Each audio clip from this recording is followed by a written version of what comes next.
no nos alcance.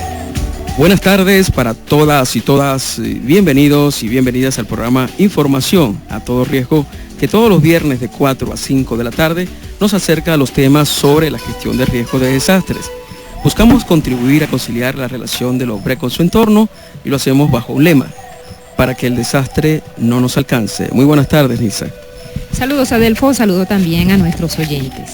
Trabajaremos para todos ustedes en el programa de hoy Andrés Plusca, quien se ocupará del control técnico, y como productores y moderadores estaremos Nilsa Gulfo con el CNP 6779, Adelfo Solarte con el 8965. Como asesor de los contenidos del programa, el doctor Alejandro Liñayo. En la asistencia de producción, el profesor Iván Chacón. En la edición y montaje, Javier Quintero. En la dirección de la 100.9 FM, Enrique Torres. Les recordamos que el programa llega a todos ustedes gracias al apoyo del Centro de Investigación en Gestión Integral de Riesgo, SIGIR, y de la Fundación para la Prevención del Riesgo Sísmico, Fundapris, instituciones que reciben el respaldo de Total Oil and Gas Venezuela. Y así damos inicio hoy viernes 20 de mayo al programa número 28 de Información a todo riesgo. Ciertamente, y les recordamos que tienen varias vías para acercarse a Información a todo riesgo. Una de ellas, por supuesto, es sintonizando su radio, pero si no tiene radio a la mano, puede ir a internet y en la dirección éxitos 100.9fm.com.be puede acceder al programa en vivo en cualquier parte del mundo. También les recordamos que tenemos un depósito o un repositorio de programas en el que usted puede acceder. Es en la dirección www.sigir.org, se va a la sección novedades y allí puede escuchar todos los programas anteriores. Sí, también pueden inscribirnos a nuestro correo, a todoriesgo.sigir.org. Sí, ese es el correo, está a la orden para todos ustedes. Si quieren hacer contacto con nosotros, sugerirnos temas o cualquier otro aspecto. Hoy, Nilsa y amigos radioyentes, con un programa sumamente interesante y diríamos que necesario. Esta semana, no solamente acá en Mérida, sino en toda Venezuela, y pudiéramos decir que en buena parte del mundo, se ha dado una situación relacionada con rumores que anuncian o presagian un desastre natural. Todos indican que podría tratarse de un terremoto y cada quien le da hora y fecha a este evento sísmico. Sin embargo, para, digamos, eliminar cualquier atisbo de dudas sobre esta materia, hoy vamos a tener un programa que intentará con un par de especialistas decirle a usted lo que realmente puede pasar y lo que realmente es información y lo que es rumor.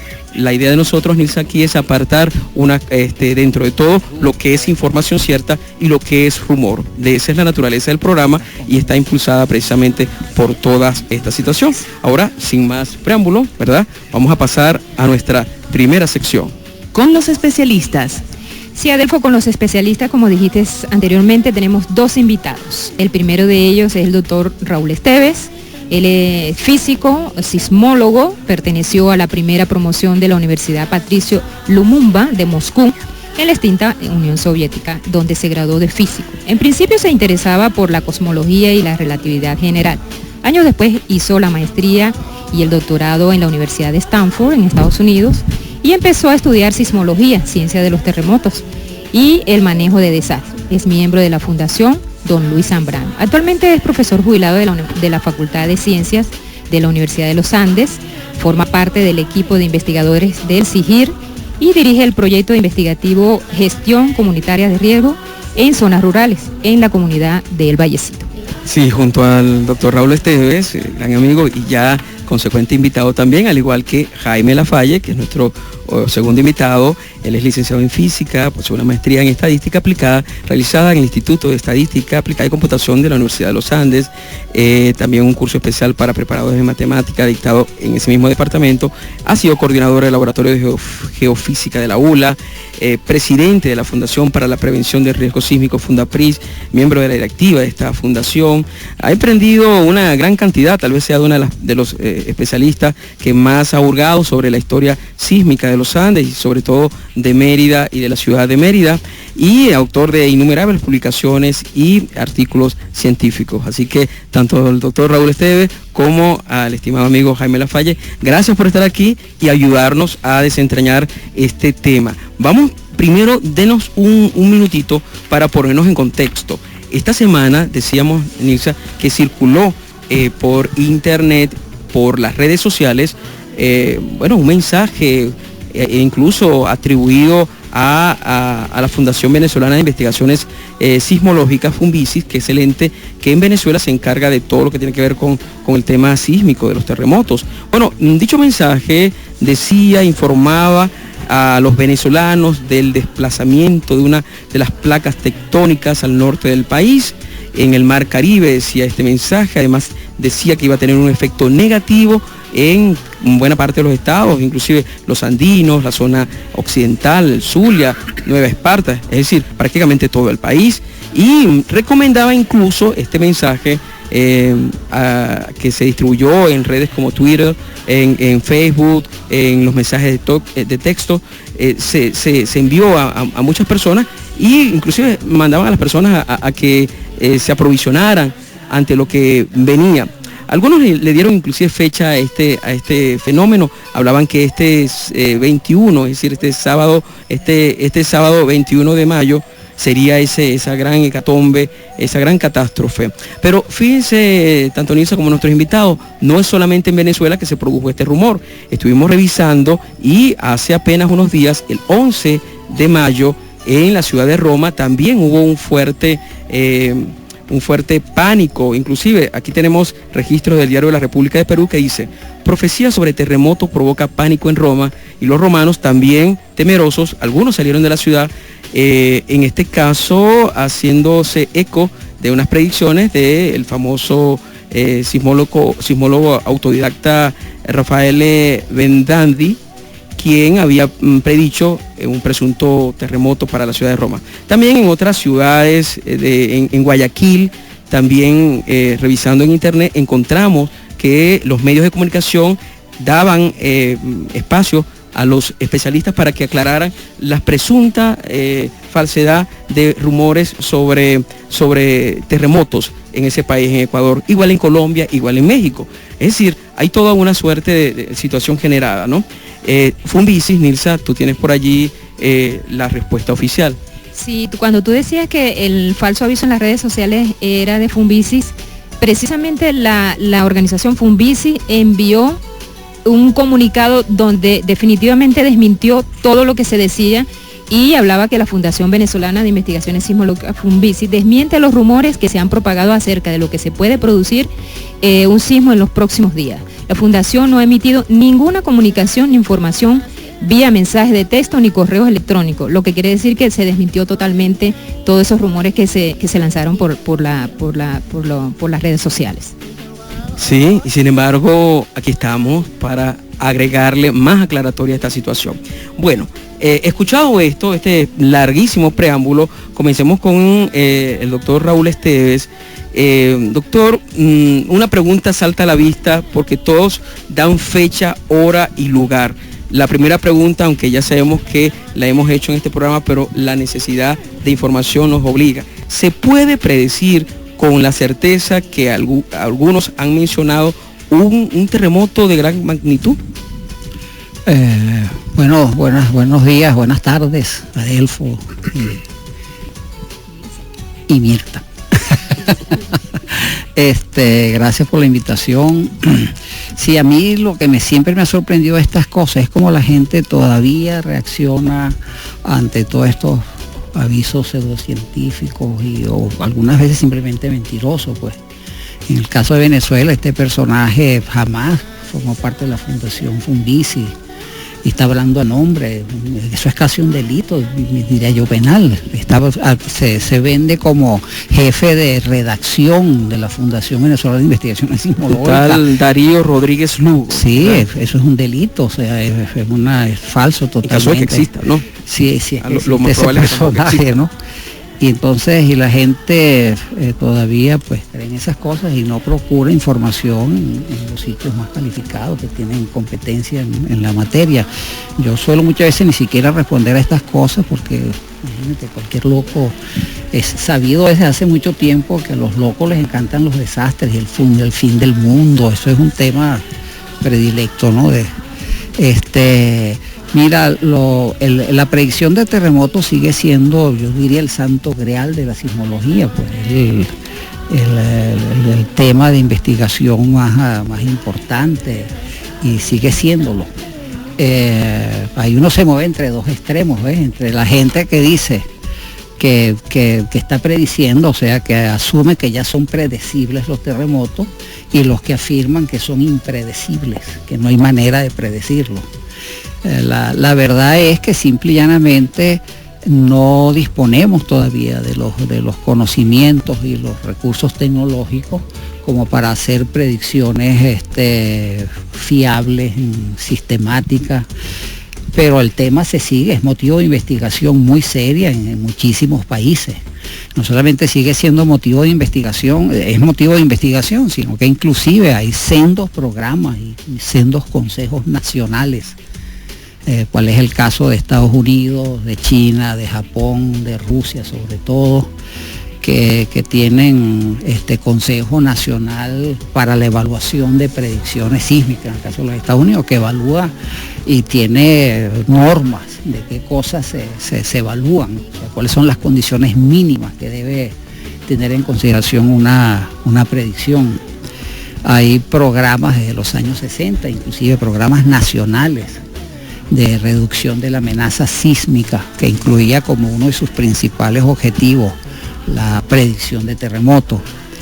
La experiencia ha sido muy dura, o sea, es un problema extremadamente elusivo, y hasta el presente todos los intentos, por lo menos la gran mayoría de los intentos, han fracasado. Sí, entonces, profesor Raúl Esteves, entonces la primera conclusión, la primera pregunta, no existen entonces en este momento posibilidades. Entonces vamos a pasarle la posibilidad de participación al profesor Jaime Lafaya. Sí, quisiera también que hiciera una reflexión sobre esto, sobre lo que acaba de expresar el doctor Raúl Esteves, y también si no se pueden predecir, ¿por qué no si hay tanto avance científico, profesor? Bueno, mira, la situación de las predicciones también depende un poquito de qué califica uno como predicción, porque decir, por ejemplo, que va a ocurrir un terremoto en la región del Caribe es casi una predicción en el sentido general, porque uno puede decir, bueno, en algún momento va a ocurrir. El problema es que la predicción, tal como uno lo entiende, exige que se digan cosas como en qué lugar, en qué momento y de qué tamaño será el terremoto. En el caso de la predicción que nos trajo hoy para acá, la persona que la hizo no puso exactamente el día. Él dice que hay que tener mucho cuidado los días 21, 23, 25 y 27 o algo por el estilo, ¿no? Como el loto. Y tampoco dice exactamente en qué sitio va a ocurrir, porque él habla de que hay que tener mucho cuidado desde el estado Táchira hasta Amazonas. O sea, prácticamente todo el territorio venezolano. No existe en la historia de Venezuela ningún terremoto que haya tenido la capacidad de afectar todo el territorio venezolano. De tal manera que él estaría haciendo la predicción de un terremoto gigantesco, descomunal, como no se conoce en nuestra historia. El problema de las predicciones es que algunos sostienen que todavía no manejamos suficiente información para lograr conocer todas las características del proceso que genera un terremoto y por eso no los podemos predecir. Y hay otra posición que sostiene que los terremotos, por su naturaleza misma, son impredecibles. En este segundo grupo hay muchos científicos que piensan que ya no debemos trabajar más en predicción. El trabajo hay que hacerlo más bien en la gestión de riesgo de los terremotos. O sea, en tratar de prepararnos para que un terremoto nos haga el menor daño posible. Y esto sobre todo viene a colación en este momento con mucha fuerza, luego de observar lo que ocurrió en Japón. El país mejor preparado del mundo, junto con los chilenos, para soportar terremotos, y sin embargo se vio en una diatriba terrible a raíz de un terremoto que ocurrió frente a sus costas, que generó un tsunami que acabó con miles de vidas y que todavía tiene en vilo a la población mundial por el efecto que tuvo sobre la planta nuclear de Fukushima, que todavía no se sabe exactamente qué ha pasado con eso. Muy bien, este es momento ya de hacer una primera pausa en el programa. a la vuelta le vamos a pedir a nuestros invitados, el doctor Raúl Esteves y el profesor Jaime Lafalle, que sigamos entonces desentrañando el asunto del porqué del temor, porque si algo tiene de elemento común todas estos anuncios, es que el terremoto es como es la gran figura, es el que representa pues el grado máximo de destrucción y es el que se invoca. Entonces vamos a la pausa y vamos a analizar por qué el terremoto es tan famoso. Investigación, formación de recursos humanos y divulgación del conocimiento científico. 3 pilares fundamentales del trabajo que desarrolla el Centro de Investigación en Gestión Integral de Riesgos, CIGIR. Puedes contactarnos a través de la dirección electrónica www.sigir.org.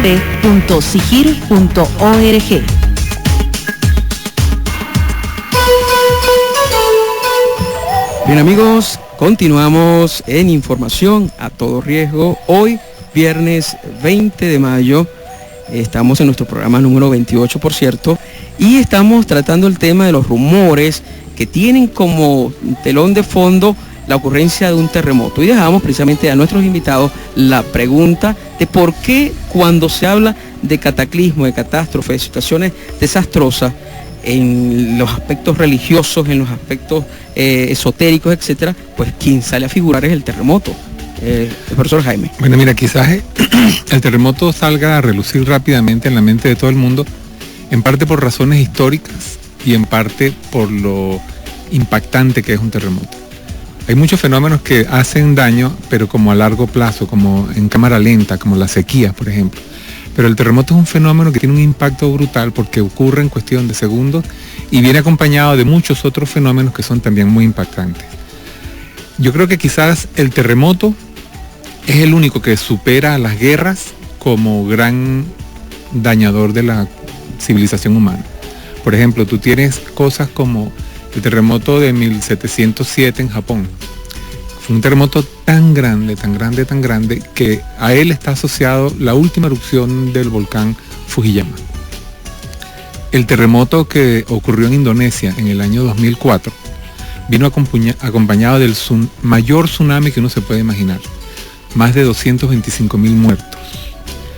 El terremoto de Chile de 1960 generó también un tsunami que afectó todo el Pacífico, cuyas olas llegaron hasta Japón, a 15.000 kilómetros de distancia, ocasionando muertos en Japón, en Hawái.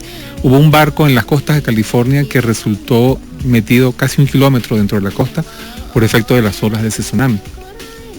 Y ese tsunami todavía se piensa que es el mayor tsunami que ha sacudido la humanidad. Entonces, básicamente creo que en la mayoría de las memorias de la gente los terremotos son el fenómeno más terrible. Y creo que Raúl debería hablar un poquito sobre los terremotos bíblicos. Por ejemplo, lo de Sodoma y Gomorra, que es muy interesante. No porque haya estado en esa época, ¿no? Vamos a darle entonces la palabra al doctor Raúl Esteves. Sí, no, e inclusive probablemente los desastres naturales son los que en algunas ocasiones han tenido más víctimas. Por ejemplo, el tsunami 200 y tantos mil personas, el producto del terremoto de Sumatra, pero el terremoto de Tangshan en China, que ocurrió en el 76 y mató 600.000 personas. Claro, un país muy poblado, ¿no? Eso trae a colación una de las experiencias en predicción que se habla más, porque no solamente los locos han sido seducidos por la idea de predecir terremotos, sino algunos científicos han sido seducidos también por la idea de predecir terremotos, no siempre con todo el respaldo y la seriedad, la rigurosidad científica que requiere un hecho de esto. En China está uno de los ejemplos más grandes. En 1975, en febrero, hubo un terremoto en el noreste de China, en Haicheng, que magnitud 7.3, y ahí lograron evacuaron a más de casi 1 millón de personas, 1 o 2 días antes de que el sismo destruyera la población. Y siempre se dijo que eso había sido gracias a una de las predicciones más exitosas, pues. No solamente porque la pegaron, sino porque lograron salvar muchísima gente. Un análisis más acucioso, más minucioso de lo que pasó, pone en duda la idea de la tal predicción, a pesar de que se hizo todo esto antes, ¿no? Ellos efectivamente venían monitoreando una serie de fenómenos que uno asocia a la ocurrencia de terremotos, se llaman precursores sísmicos, y particularmente unos patrones anómalos de sismicidad en la zona. Empezó a temblar mucho, de una determinada magnitud, y efectivamente se dio un pitazo, pero no fue que el gobierno dijo, mire, mañana o tal día o en los próximos ha habido un gran terremoto, sino que el equivalente a lo que sería el alcalde de Haichien dijo, mira, están temblando, yo mejor me cuido la espalda, voy a sacar a todo el mundo. Y fue el que tomó la decisión de sacar a la gente del pueblo. Entonces, predijimos un terremoto, ¿no? Entonces no es tan sencillo. Y en Italia, que tú hablabas ahorita de Roma, de la situación de Roma, ellos tienen muy cerca el terremoto de L'Aquila, que fue en el 2009, que se dice que un sismólogo, Giampaolo Giuliani, lo predijo. Lo predijo. De nuevo, son estas cosas que, cónchale, que cuando uno las ve con la uñita no es tan sencillo. Uno de esos precursores sísmicos es la emisión de gas radón, que se supone que se emite cuando poco antes de la destrucción de la roca. La roca, cuando se forma en esas zonas sismogénicas, atrapa gases radioactivos, y cuando la roca empieza a crearse, esos gases se emiten a la superficie y uno los puede medir. Él los estuvo midiendo y notó efectivamente que había una emisión de radón muy por encima de lo que normalmente se venía estimando, y dijo, mira, mosca, que hay una emisión importante de radón, y efectivamente se dio el terremoto de L'Aquila. De nuevo, él no pasó más allá de señalar esas cosas que decía Jaime, que predecir significa, mira, en esta ventana de tiempo se va a producir un terremoto, en esta ventana de magnitudes, ¿ve? Y en tal región. Me dicen que ya que estoy hablando mucho. Bueno, profesor, sí, vamos a hacer una pausa, precisamente se lo dicen porque tenemos que hacer una pausa. Y observando a futuro, es decir, no sé si llegará el año 2030 y todavía estaremos con esta prédica de desbaratar rumores, etcétera. ¿Qué debe ocurrir?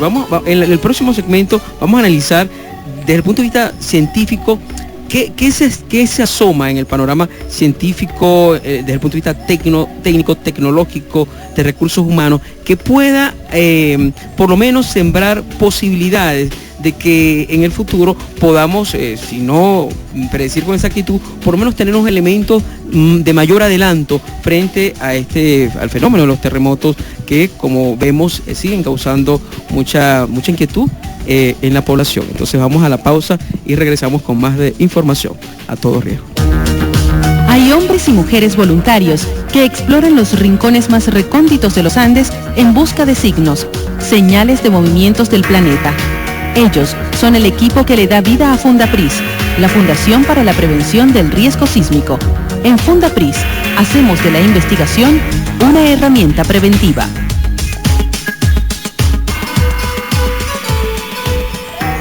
Bien, continuamos con información a todo riesgo. Hoy viernes 20 de mayo, bueno, programa bien ameno, considero yo, e importante. Decimos que era fundamental tocar este tema esta semana por los rumores que han convulsionado las redes sociales referentes a un presunto gran terremoto que sacudiría a Venezuela. Ya hemos visto que ese rumor obviamente es un rumor y es falso y que no tiene ninguna base científica, razón por la cual pues llamamos a todos a ir a las fuentes adecuadas, en este caso a Funvisis, que es el ente rector de este tema. Y habíamos dado planteada, Nilsa, una pregunta a nuestros invitados. Bueno, ciertamente en estos momentos la capacidad técnica, científica, tecnológica, pues no nos permite ese grado de precisión que entiendo a lo mejor muchos científicos, sismólogos quisieran. Si utilizáramos el caso de Mérida, de la ciudad de Mérida, para lo cual es una ciudad que se pronostica un futuro terremoto de una cierta intensidad basado en la información histórica, ¿qué pudiéramos decir entonces con respecto a lo que tendríamos que manejar desde el punto de vista científico, técnico, tecnológico, para que ese grado de predicción o de anuncio sea más o menos coherente?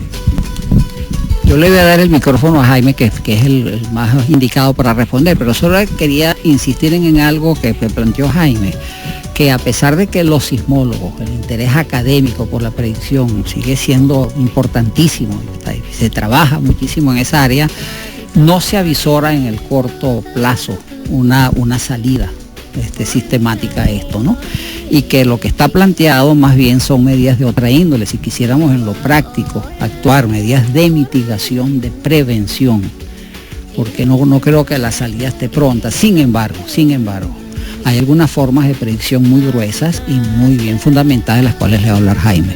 Muy bien, entonces que sea el profesor Jaime Lafalle que nos cuente cuáles son esos elementos. Bueno, mira, habíamos hablado hace rato de que hablar de predicción significaba decir el lugar, la fecha y el tamaño del terremoto. Nosotros lo que podemos hacer en el caso merideño es pensar, bueno, ¿dónde puede ser ese terremoto? Resulta que todas nuestras ciudades, todas las ciudades andinas, están construidas sobre sistemas de fallas geológicos, todas las ciudades principales. O sea, si tú te pones sobre un mapa y pones a Tobar, Santa Cruz de Mora, Bailadores, Mérida, Mucuchíe, todas, tú vas dibujando como un rosario y la línea que une esos puntos es el sistema de fallas de Boconó. Entonces, el terremoto va a ocurrir en algún momento sobre el sistema de fallas de Boconó y seguramente va a afectar en mayor o menor medida a algunas de nuestras ciudades. Eso sería más o menos pensando en términos del lugar. ¿Cuál sería el tamaño de ese terremoto? Para eso podemos mirar la historia. Tenemos grandes terremotos en nuestra historia. 1610, 1674, 1812, 1894. Son grandes terremotos que han superado la magnitud 6 por lo menos. Y entonces el tamaño del terremoto que podría afectar a Mérida es más o menos de ese calibre. Un terremoto de magnitud superior a 6 grados en la escala de Richter, lo cual significa un terremoto muy destructivo. Y la última pregunta sería, ¿cuándo eso podría ocurrir? Ahí estaríamos hablando de lo que se conoce en sismología con el término de periodo de retorno. En ese sentido se ha avanzado bastante porque se han realizado varias investigaciones que abarcan no solamente la historia sísmica de la región, sino también la prehistoria. Se han hecho trincheras paleosísmicas, se hacen excavaciones enormes, se observan los perfiles de la Tierra y se han encontrado eventos que han ocurrido en los últimos 9.000 años. Y se piensa que los periodos de retorno para el sistema de fallas de Boconó, para terremotos de esas magnitudes, es casi cercano a los 300 años, para terremotos de magnitud 7 o superior que 7. Entonces realmente lo que estaríamos esperando en este contexto actualmente sería un terremoto de magnitud cercana a 6, en algún lugar del sistema de fallas de Boconó. Pero no podemos precisar el sitio exactamente, pero sabemos que alguna de nuestras ciudades va a estar involucrada. Entonces hay una información científica comprobable. Uno, en el futuro de Mérida se vislumbra la posibilidad cierta de un terremoto en base a la historia sísmica de la entidad. Segundo, se puede más o menos estimar la magnitud en base precisamente a ese historial. Tercero, la zona de localización y en función de la población también se puede predecir inclusive. Entonces, claro, cuando uno suma todo esto, hay un cierto grado de respuesta, ¿verdad? Entonces parece que el tema crítico es la exactitud de la fecha. Allí no llega, profesor Esteves, entonces este asunto, ¿no? Pero lo que ha dicho el profesor Jaime es bien interesante, es decir, no estamos totalmente ciegos, o sea, no es que estamos allí, Dios mío, ¿cuándo? No, sino que hay una cierta información que es el que nos debe motivar a hacer gestión de riesgo. Sí, sobre cada una de las variables, información sobre el tiempo. O sea, uno dice que si hay dos leyes ya bien establecidas en predicción. Es la primera, que donde han ocurrido terremotos grandes van a volver a ocurrir. O sea, no hay posibilidad, ya sea una predicción. Ya, eso y muy bien sustentada. O sea, no hay posibilidad de que a lo mejor aquí no vuelve a pasar, no. Aquí van a volver a ocurrir terremotos parecidos a los que han ocurrido en la historia sísmica. O sea, pequeños y grandes también. Eso es una primera. Uno puede hablar de periodos de retorno, como dijo Jaime, esa es una variable muy amplia, muy gruesa. Eso no nos permite estimar tiempos en términos inclusive de años, ni siquiera, ¿no? Pero sí nos permite identificar regiones más o menos peligrosas en el país. Por esa misma historia, uno sabe que, lo que dice Jaime, lo más probable es que el terremoto más grande ocurra sobre el sistema de fallas de Boconó. Entonces ya sabemos, y sobre estas ciudades que están ubicadas ahí. Y la otra ley que se dice que está establecida es que mientras más lejos está del último, más cerca del próximo, que es eso de los periodos de retorno, pues si eso se va acumulando más. Entonces, pero inclusive hay trabajos a nivel internacional muy serios que les decía que se están haciendo alrededor de estos precursores, que siguen siendo en este momento más de interés académico que práctico.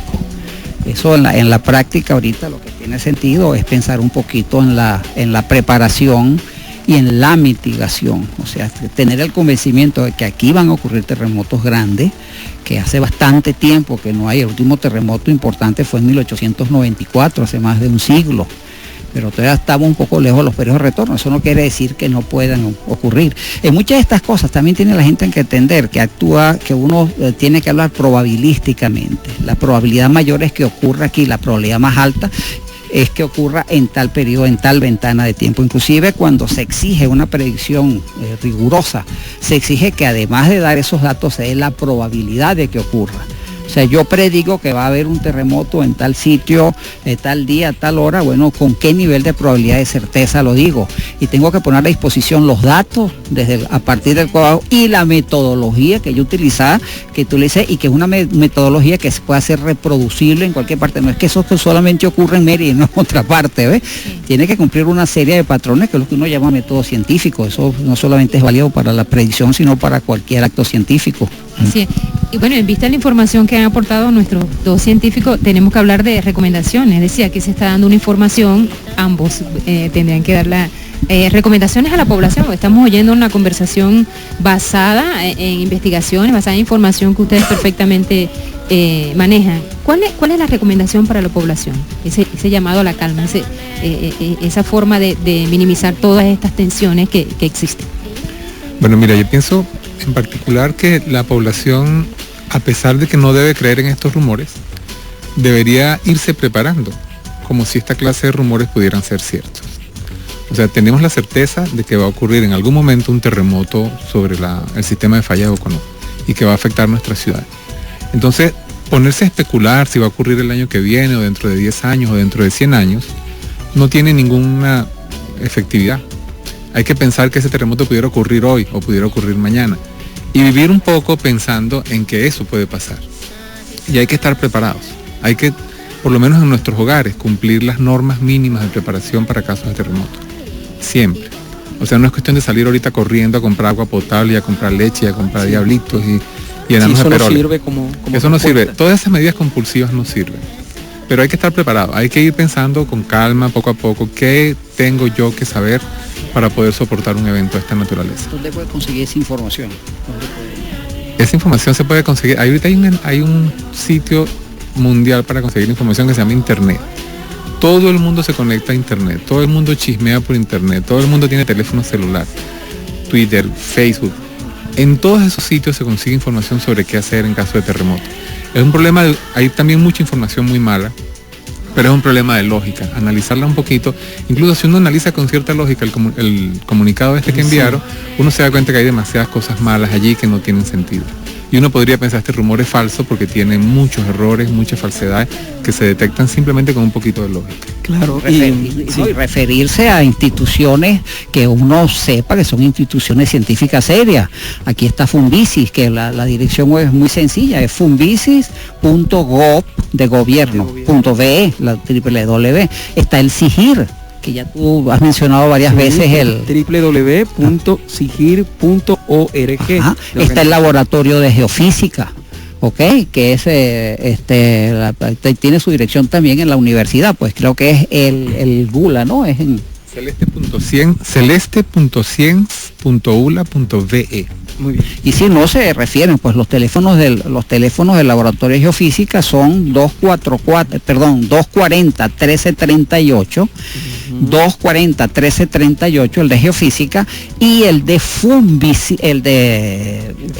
Fundapris, sí. Es el 244-2076, 244-2076, que es Fundapris.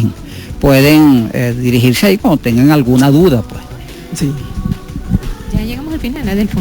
¿sí? Despedimos. O el profesor Jaime tiene otra opinión sobre lo que está hablando. Bueno, que en estos días Raúl me estaba haciendo una predicción y él decía que en el próximo gran terremoto de los Andes, de lo único que él va a estar seguro es que no va a haber tsunami aquí. Bueno, eso es una seguridad. Bueno, Era marea terrestre. Sí. Entonces muchas gracias al doctor Raúl Esteves y al profesor Jaime Lafalle.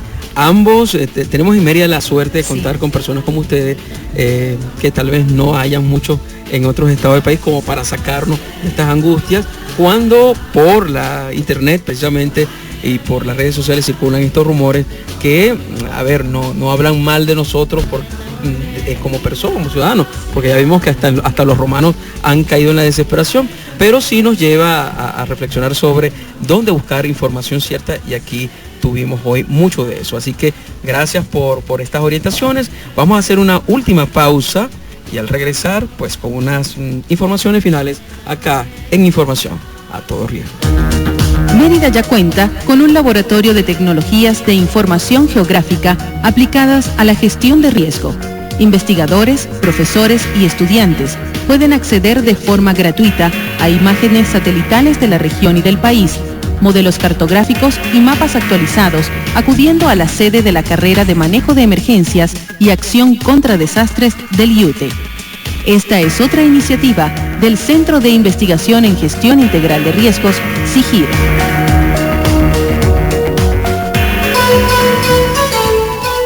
Una vez más con todos ustedes en Información a Todo Riesgo, hoy viernes 20 de mayo. Bueno, Nilsa, la conclusión, no hacerle caso a esos rumores que andan circulando por internet, por las redes sociales, por Twitter, por Facebook, por correos electrónicos, por mensajes de texto referentes a un sismo para estos días. Es totalmente falso y ya lo aclararon los especialistas. Si quieren más información, pues ahí también quedaron las direcciones. Ahora un rato con las noticias.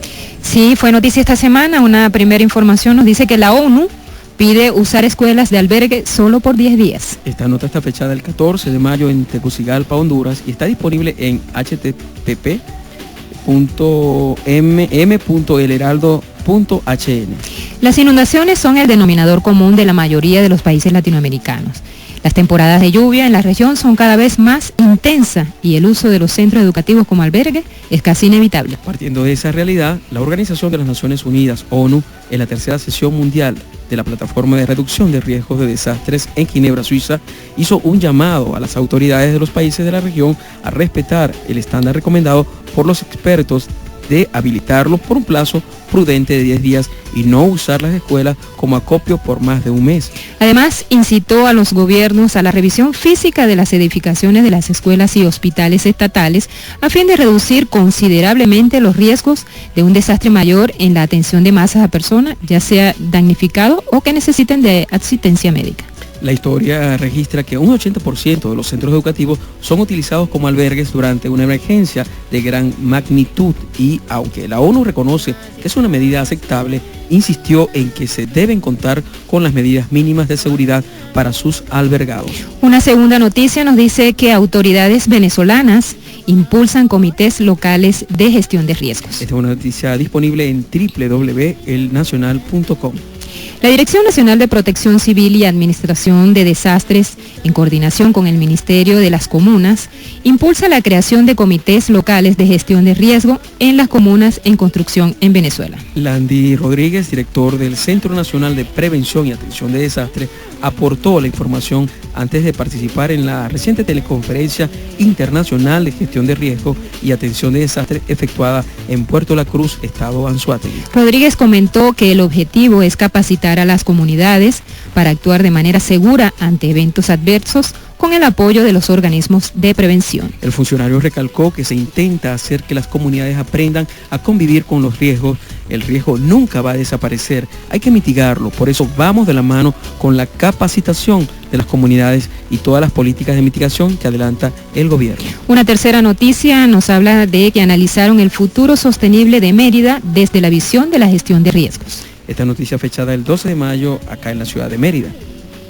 El pasado miércoles 18 de mayo se realizó el foro taller Gestión de Riesgo Urbano para la Sustentabilidad de la Ciudad de Mérida, actividad que tuvo como espacio la Facultad de Arquitectura y Diseño de la Universidad de los Andes. Dicho evento integra un ciclo de 7 talleres y foros que se han programado como parte de las actividades de información, consulta y opinión sobre la Mérida deseable posible del año 2030. Estos talleres están orientados a discutir la problemática, retos, aspiraciones y actuaciones que demanda la ciudad de Mérida para promover su desarrollo urbano de una forma armónica, responsable y sostenible en el tiempo. La actividad estuvo abierta al público merideño en general y contó con la presencia de especialistas provenientes de Fundapris, el Centro de Investigación y Gestión Integral de Riesgos SIGIR, la Escuela de Criminología y el Departamento de Salud Pública de las Facultades de Ciencias Jurídicas y Políticas y de Medicina de la ULA, respectivamente. El objetivo del foro taller fue el de conocer y discutir colectivamente los problemas relacionados con las vulnerabilidades socionaturales y tecnológicas, así como los problemas de salud y seguridad vinculados a la ciudad con la finalidad de generar ideas, propuestas y planteamientos que nos permitan elaborar la imagen objetivo de Mérida para el año 2030. Así es, y en la sección de Hoy Recordamos, los científicos que tuvimos hoy nos hablaron de un gran terremoto ocurrido una fecha como hoy, exactamente un 22 de mayo, mejor dicho, y es el terremoto de Valdivia, el mayor terremoto jamás registrado. Así es, el terremoto de Valdivia de 1960, conocido también como el Gran Terremoto de Chile, fue un sismo registrado el domingo 22 de mayo de 1960 a las 3 de la tarde con 11 minutos hora local de Chile. Su epicentro se localizó en las cercanías de la ciudad de Valdivia, Chile, y tuvo una magnitud de 9,5 en la escala sismológica de magnitud de momento, siendo el mayor registrado en la historia de la humanidad. Junto al terremoto principal se registraron una serie de movimientos telúrico de importancia entre el 21 de mayo y el 6 de junio que afectaron gran parte del sur de Chile. El sismo fue percibido en diferentes partes del planeta y produjo un maremoto que afectó a diversas localidades a lo largo del Océano Pacífico, como Hawái y Japón, y la erupción del volcán Puyahue. Este cubrió de cenizas el lago del mismo nombre. Más de 2.000 personas fallecieron y más de 2 millones quedaron damnificadas a causa de este desastre. El epicentro se localizó a 39.5 grados de latitud sur y a 74.5 de longitud oeste. El hipocentro se ubicó a 60 kilómetros de profundidad. Los ríos cambiaron de curso, nuevos lagos nacieron, las montañas se movieron. La geografía, como nunca se había visto, se modificó marcadamente. En los minutos posteriores, un tsunami arrasó lo poco que quedaba en pie. El mar se recogió por algunos minutos y luego una gran ola se levantó destruyendo a su paso casas, animales, puentes, botes y por supuesto muchas vidas humanas. Algunas naves fueron a quedar a kilómetros del mar, río arriba. Como consecuencia del sismo se originaron tsunamis que arrasaron las costas de Japón, 138 muertos, en Hawái 61 muertos, en Filipinas hubo 32 muertos. La costa este de los Estados Unidos también registró un tsunami que provocó daños por más de $500,000. Hoy lo recordamos por demostrarnos que tan fuerte puede temblar la tierra. Así es, Nilsa, y ya para finalizar entonces vamos a recordar los contactos del programa. Así es, Adelfo. Pueden contactarnos o escribirnos al correo a todoriesgo@sigir.org. Y llamarnos al número telefónico. Así es, CC 658-8206, que es la oficina del SIGIR. Sí, 658-8206 del SIGIR. También les recordamos que el lunes aparecerá en la página del Diario de los Andes las entrevistas, esta información tan importante que nos dieron hoy el doctor Raúl Esteves y el profesor Jaime Lafalle. Nilsa. Sí, recordarles también que trabajamos para todos ustedes en el programa de hoy. Andrés Plusca, quien se ocupó del control técnico de este espacio. Estuvimos como... ¿qué más, Adelfo? A ver, sí, ahí. Bueno, como asesor de los contenidos del programa, el doctor Alejandro Linayo. En la asistencia de producción estuvo el profesor Iván Chacón. En la dirección de la FM 100.9, Enrique Torres. Y en la edición y montaje estuvo Javier Quintero, que nos acompañó hoy, no estuvo Gerardo hoy. ¿Qué más? Decirles a ustedes que el programa llegó a todos ustedes gracias al apoyo del Centro de Investigación en Gestión Integral de Riesgos, SIGIR, y de la Fundación para la Prevención del Riesgo Sísmico, Fundapris. Estas instituciones reciben el respaldo de la empresa Total Oil and Gas Venezuela. Y tuvimos el gusto de compartir con ustedes Adelfo Solarte, CNP 8965. Y Nilsa Gulfo con el 6779. Recuerden nuestro lema: para que el desastre no nos alcance. Hasta el viernes. Y también estamos